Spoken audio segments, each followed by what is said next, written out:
जहां बीजेपी को कुछ करना चाहिए वहां पर वो मौन है। हम बात कर रहे हैं भागलपुर दंगों की। बीजेपी सांसद बाबुल सुप्रियो और गिरिराज सिंह रानीगंज की हिंसा के लिए ममता को जिम्मेदार ठहरा रहे हैं, लेकिन उन्हीं के साथी और केंद्र सरकार में मंत्री अश्विनी चौबे का बेटा अरिजीत चौबे, जिस पर भागलपुर में दंगे कराने का आरोप है, अब तक पुलिस की गिरफ्त से बाहर है। भागलपुर के नाथनगर से हमारे संवाददाता प्रकाश कुमार की ये रिपोर्ट देखिए।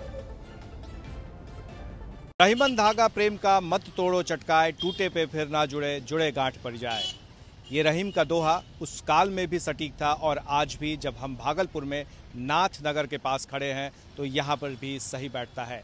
89 के दंगे को झेल चुका भागलपुर एक बार फिर सुलग रहा है।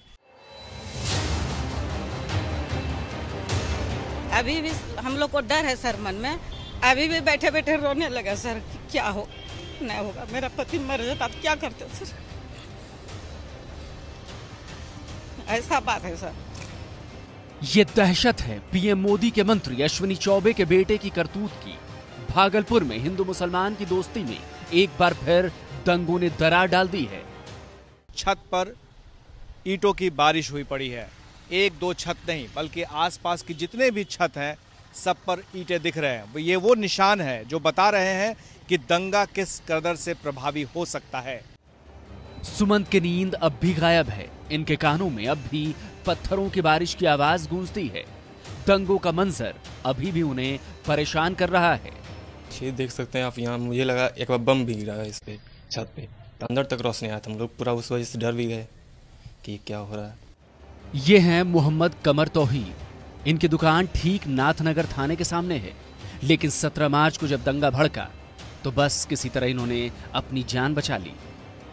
उस वक्त हमको ऐसा महसूस हुआ कि हमारा ये लास्ट एंड है और इसके आगे कुछ नहीं, बस ऊपर वाला जो भी हो, भगवान हो, अल्लाह हो, उसी के भरोसा जी रहे थे। नाथनगर थाने के इस बोर्ड को देखें तो 2004 से इस थाने का थानेदार सिर्फ मुस्लिम ही होता आया है, पर जिस दिन दंगा हुआ उस दिन थानेदार को भी जान बचाने के लिए मंदिर की शरण लेनी पड़ी थी।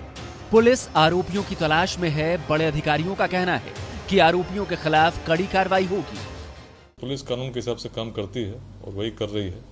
कोई कितना भी शक्तिशाली, उससे फर्क नहीं पड़ता है। The law will take its own course. Nathnagar में दंगे की रूह कपा देने वाली तस्वीर लोगों को झकझोर रही है।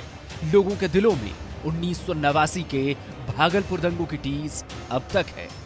89 का दंगा तो हम लोग सोचते हैं तो रोंगटा खड़ा हो जाता है। जिस लोगों ने 89 का दंगा झेला है वो लोग नहीं चाहते कि फिर ऐसा हो।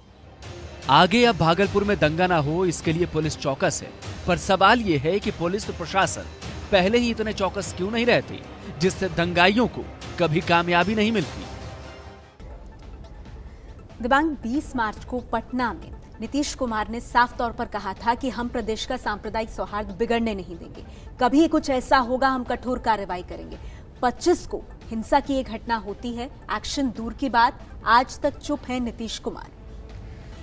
देखिए नेहा, बहुत साफ है, उनकी जो सरकार है वो बैसाखियों पर चल रही है। उनकी सरकार मदद से चल रही है बीजेपी के नेता के बेटे हैं और ऐसे नेता हैं, बीजेपी के मंत्री हैं वो मोदी सरकार में, और लगातार अपने बेटे का बचाव कर रहे हैं। बेटे के बचाव में यहाँ तक गांधी जी को भी उन्होंने लपेट लिया, गांधी से तुलना कर दी अपनी बेटे की उन्होंने अपने बेटे के बचाव में। लेकिन फिर भी जो आपने सवाल पूछा नेहा, उसमें आज नीतीश के करीबी हैं सांसद केसी त्यागी, उन्होंने कहा है कि या तो उनको सरेंडर करना चाहिए या गिरफ्तार किया जाना चाहिए। जो एक तरीके से कदम है, धीरे धीरे ही कदम रख सकते हैं, क्योंकि उनके लिए बहुत ज़्यादा हिलने डुलने की जगह है नहीं जिस स्थिति में नीतीश आ गए हैं। लेकिन मैं ये बोलना चाहता हूँ, और मैंने ये कवर भी किए हुए हैं दंगे, भागलपुर में जो दंगा हुआ था 89 का, 1100 लोग उसमें मारे गए थे। बहुत ही दर्दनाक वो दंगा था। भागलपुर बहुत सेंसिटिव जगह है।